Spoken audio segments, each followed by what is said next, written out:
So today we're going to talk a little bit about our pastures here at Whispering Pines. Jen asked me to do this video because I pretty much put up all the pastures and do all the maintenance and that sort of thing. Plus, I don't know how to do anything else. So this is the first pasture we ever built. It's 100 by 100. And when we first put it in here, we only had like 7 ewes. So I wasn't really concerned about pasture management. But then I also put out a second one, the one right behind there, so I could rotate back and forth. That was really the plan, and then we really had no plans of building any other pastures for the ewes anyway. So in this pasture, it's mostly grass. There's a little bit of clover in this one, not too much. Not that I mind clover, I like clover. But there's also, we've had a thistle problem in this pasture because this one tends to get overgrazed more than the other ones. And the reason for that is we put the sheep in here until lambing's over. So they really pretty much eat here all winter because they're in here all winter long. And then they're here all spring until May anyway. And then we start our pasture rotations that we'll talk about here in a minute. But this is why when grass gets eaten down to the dirt, which is something you don't want to happen, but unfortunately we have no choice. Other things come in, weeds you don't want, thistles as you can see. So what I do to manage this pasture and the one behind it, where the thistles seem to be more prevalent, is I'll put 2,4-D. I'll spray the thistles with 2,4-D. What that does is kills the thistles, works really well for that. Doesn't kill the grass. So if I get any overspray on the grass. The alternative is to use something called Roundup, which everyone's heard of, but that doesn't work at all on thistles. It's very ineffective and it does kill the grass. So it's not really something you want to use. And I don't see it as being particularly safe for the sheep either because you have to leave them off it for a long period of time. Otherwise you're going to get residual Roundup that they can eat. This stuff is safe. They say they can graze it after it's dried, which I never do. I usually have, at least 3 weeks after I spray it before I'll put them back on here again. So that's our first pasture. So the second pasture that I built was this one here to my left, and it's a better pasture. If I was grading the pasture, this would be, I don't know, a B- probably. It's better than the first pasture I showed you. And the reason for that is it's got, it's similar in terms of the makeup. This was all one field, so all of the pastures should have been technically the same. But what happened was, this one I usually put them on for 3 days, and then I'll move them to another pasture. So they're never on here overgrazing it, so it never gets way down. That's ideal. That way they don't graze it right to the dirt where the parasites are. You try and keep the grass 4 inches or more tall, and it'll be close to a foot tall when I put them in here in the spring. Keep them on it for 3 days, even though there's more pasture they could eat. I move them off of it, and then they go to a third pasture that we put up that I'll talk about. We put that one up as an afterthought. Wasn't even planning on having that one. So yeah, this is the second one. Still, it's a fair amount of clover in this one, which is good. For sheep people, clover is good. Bird's foot trefoil is a good product to have in your pastures because it has a good protein content for nutrition. What you don't want is alfalfa because alfalfa tends to be overwhelming for sheep. It's too much protein. And you get in problems like bloat, which is a gas buildup in the stomach that can kill the sheep. And clover and bird's foot don't tend to have that problem. Although you got to watch it, but I've never had a problem with it. Some people have had problems with clover. Plus clover tends to loosen the stools of the sheep. It's just too much. So we try to limit that. So this is the third pasture that I built. And this one is bigger. So I built the first 2, rotated between them. We figured out, well, we got too many sheep. We need a third pasture. So this one's 100 by 200. We built it bigger for the express purpose of having more pasture. And now I got 3 to rotate with. So the problem with this pasture is it gets overgrazed. And it gets overgrazed because the way I have it set up, and I haven't figured out a better way to do it, the sheep are on this pasture all summer. We have another 2 pastures that I can rotate them on, but this is the kind of, they're always on here. This is the middle, the hub of those 2 pastures.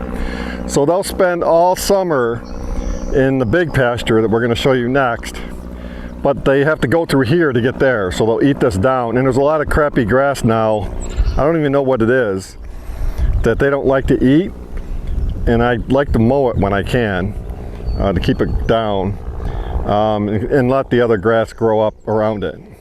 But the problem is this one doesn't get a breather very often to help it grow back.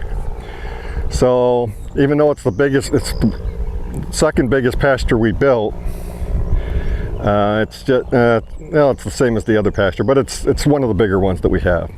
And again, I wouldn't like to keep the sheep on here for more than between 3 and 5 days, but I don't have a choice. So that's the 3rd pasture that we constructed. I'm not sure, but I think this is the 4th pasture that we built. We actually built the ram pastures, we built the ewe pastures, and this was an open lane between them. And then we thought, we could put a stretch of fence on the front and the back, and we got a full pasture. This is a little bit smaller than the other ones. It's like 80 by, it might be 100 still, but it's like 80 feet wide. But it's one of our better pastures because they only probably are on here 3 times a year. We'll do 3-day cycles. They go on sometime during the summer. I'll put them back on it when it grows high enough, take it off, and then in the fall I'll put them back on it again. So that's pretty much why it stays so good. There's a lot of clover in here. One of our better pastures that we have, actually. So one thing I did with this pasture, I started out, it had a good sized gate for the rams, because that was all it was going to be used for, is rams. And then I put a bigger, like an 8-foot gate, it might even be 10 foot, I'm not sure. So I could drive the tractor in here, and I could do that, I can mow. The front pasture that I showed you, I can't get on that. Well, I can get on it, but I have to go through the barn to do it. And then the second pasture has a gate on it as well, like an 8-foot gate, and I can mow that one as well.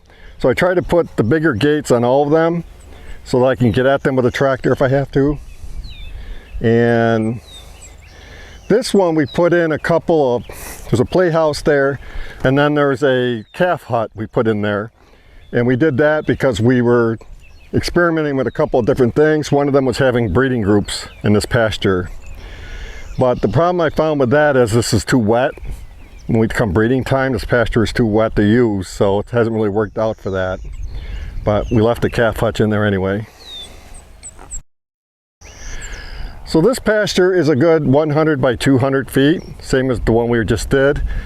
I don't remember when I built this one. It came sometime after we built the 4th pasture that I talked to about. And I originally built this for another ram pasture, so they'd have another nice place and plenty of grass, so I wouldn't have to feed them hay at all during the summer. But we have 2 ram pastures, and I rotate back and forth all spring and summer. And if everything goes well, I don't use this for rams anymore. We use this for another ewe pasture because we need it more. So that's the way we try to do it. This is also a very good pasture. Because it's so big, I like to keep them on here for 5 days in the spring for the first time we put them on here. And then if I can get 3 to 5 days after that in the summer, when I do another pasture rotation, that works pretty good. It never gets overgrazed. So that's how I base how long they're going to be on it. A lot of clover in here. If I see that they're grazing it down pretty low, then I move them off of it, because I always want to keep this one in good shape.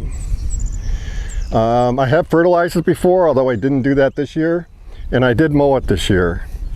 And I think that helps the quality of the pasture if you mow it. It also helps with parasite reduction. I talked to a parasitologist at Cornell, and he said, if you want to keep the parasites down, take a cut of hay off your pasture.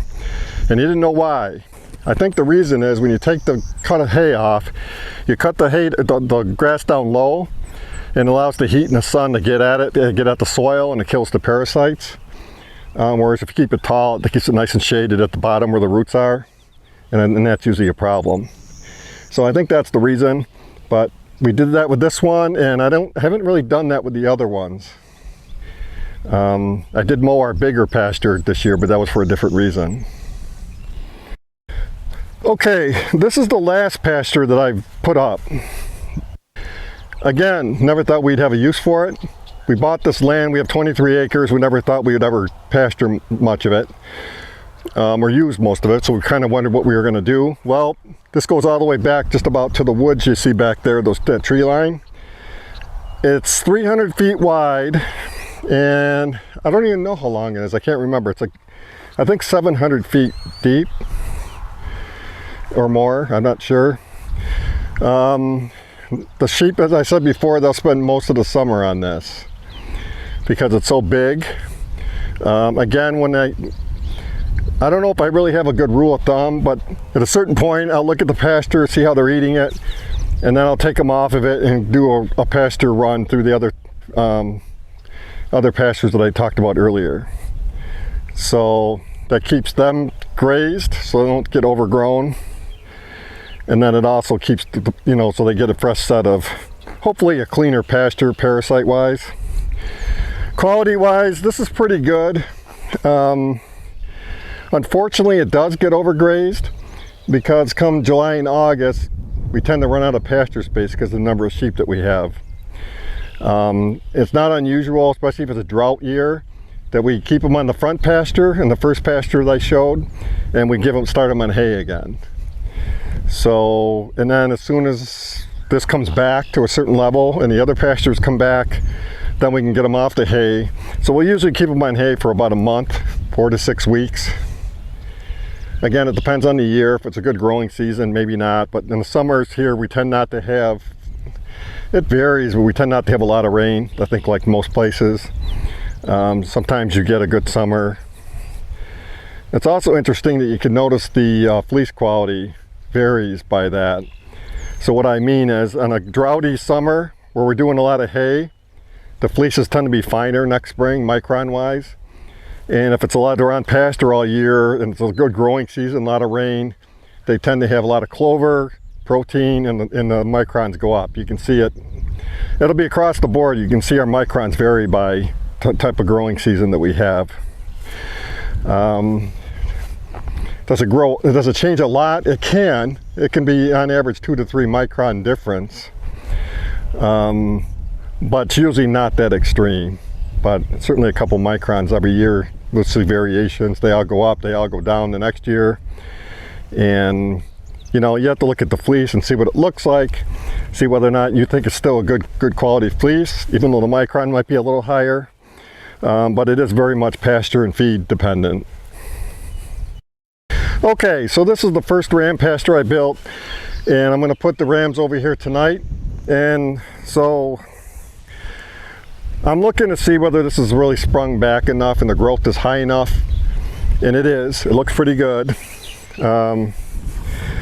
This stuff doesn't count. Like I said, I like it to be a foot high.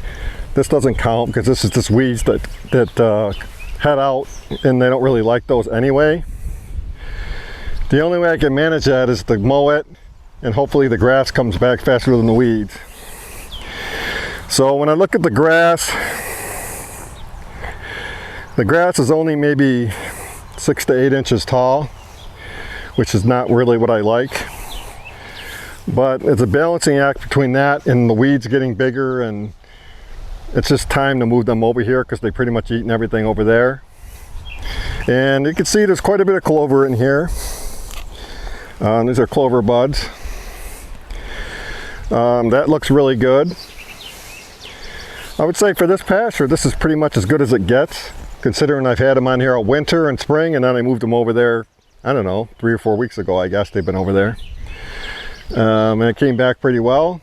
This is the part of the summer where when I pull them off of the pasture they're on now, it tends not to grow back as fast because there's not as much water in the soil. But they'll have at least 3 weeks over here, and then we'll evaluate whether or not I can move them back over there or not. If I can't, then I'll just keep them over here. If we have to, it's not unusual that we have to give the rams hay as well in the summer if the pasture is not coming back. So if they graze this and that one's not ready, I'll give them hay for a couple of weeks until that one is ready, and then they'll go over there. Okay, I'm here on the second ram pasture that I built I built the first 2 ewe pastures, then I built these 2 ram pastures. Again, wanted to rotate between them, and Harry's going to help me out here, apparently, because I'm not doing it right. So this is Harry, one of our rams, our white ram. So this is the second one, but technically I built them consecutively, so I built them at the same time. 100 by 100, each of them. They're pretty much equal. We usually overwinter the rams on the other pasture because it's not as far to carry the water, and we have to carry the water out here. But then we rotate all summer and spring, trying to go back and forth. And I got to spray some thistles in here, so they're not going to be in here when I do that. It generally stays in pretty good shape. The thistles are the biggest problem I have with this pasture.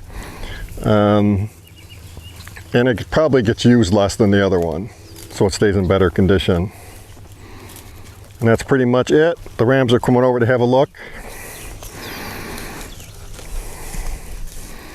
We've talked before about the horse fence that we use with the 2x4 squares, and this is the reason. We don't really like them getting their head through. They might get caught. Same thing with the lambs. They can't get their heads through there, so it works out good. And that's all we use is that 2x4 horse fence. I showed the middle pasture, and I've lost count of what numbers they are. We should have names for all the pastures, but we don't. The first ram pasture is adjacent to one of the ewe pastures, so I can't rotate the ewes onto that pasture when the rams are over there, because then they tend to get excited, and even though it's not breeding season, it's just not something I want to deal with. So I try to keep them over here when I've got ewes on that pasture that's next to the other one. So that means they're going over here. The rams are going over there tonight, probably. I don't know how long I'm going to keep them over there. I have to look and see what kind of shape that pasture's in. They'll be on there for 2 or 3 weeks probably, and I'll put them back over here again if it comes back after I mow it. And then the ewes can come and I can start their rotation in probably 3 weeks. I'll probably start rotating their pasture, take them off of the big one that I just showed you, the 700 footer, and start to go into the other pastures once I like it to get about a foot high, which is tough in the summer, unless it's a really good growing season. But it does come back, and if I give it enough time, it'll grow that high, and then that keeps the pastures in good shape. If they're not high enough, I can't keep them on there for very long, and then that means they overgraze the pasture, or I have to take them off there sooner than I want to. It's hard, but I like to get them 2 weeks off of the big pasture, get that 2 weeks to grow, because it's a lot of square footage out there, a lot of acreage, and all of that's coming back, so it really extends the growing season. And that way I can hopefully keep the sheep on until November 1st. That's always my goal. Sometimes I make it, sometimes I don't. But if I do the rotation correct and it's a good growing season, I can do that. If it's a drought, I can't. It's pretty much that simple. So that's what I try to do. I'm going to rotate these guys, move them onto the other pasture because it's pretty much ready again.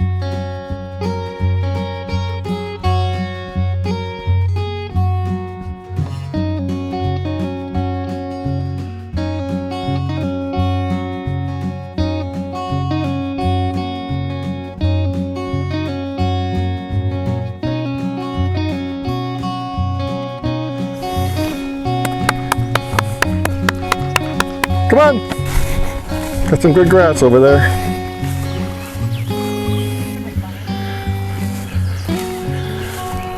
Go on! Go, go! Come on! Come on!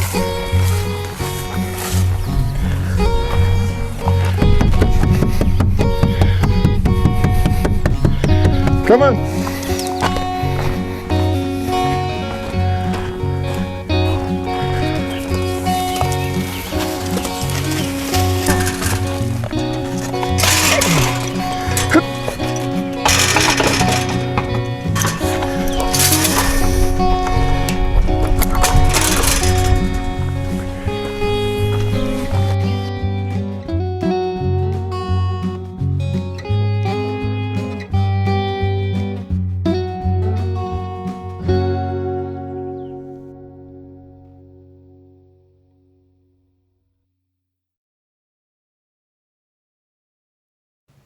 Hi everybody.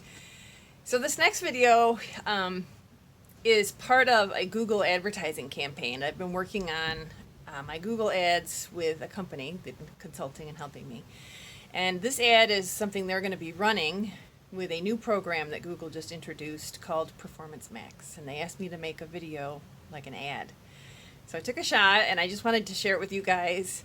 And I do look forward to hearing some honest feedback. So please don't worry about hurting my feelings. I really want it to be effective and help people understand what I'm trying to do. I'm not sure. I didn't get any real guidelines on length. It might be too long. So I'll be hearing from the Google person that I'm working with. But so just let me know what you think. Thanks so much. Magicraft has the spinning wheel you need to spin your dreams. Magicraft spinning wheels are handcrafted in New Zealand with superior design and high-quality materials. With its smooth treadling action and precise tension controls, your Magicraft wheel was created to be your forever wheel. Customers love their Magicraft wheels and are very happy with our service and support. I'm Jen Johnson, and I raise a lovely flock of Shetland sheep, and I love to spin their wool into yarn. My first and only wheel was a Magicraft Rose, which I got about 20 years ago, and I love their products so much that I decided to become an authorized stocking distributor for Magicraft here in the USA. There are many benefits to working with me to source your Magicraft wheel of your dreams. Pre-purchase consultations to get your questions answered quickly using the communication tool of your choice. Chat, phone, text, messaging, email, video call, they're all available, and I'm here for you. A simple, easy-to-use website so you can quickly find the tools that you need, as well as learn more about Magicraft spinning wheels, fiber preparation tools, accessories, and spares. And I have a YouTube channel with videos about assembly, using, and accessorizing all of the wheels in the Magicraft lineup. Once you have selected the wheel of your dreams, I will ship it out from my extensive inventory of wheels within 24 hours, and shipping is free in the continental US. I encourage you to contact me. I would love to hear from you. Let's talk about what you like to spin, and then find the Magicraft Forever wheel that will allow you to spin your dreams.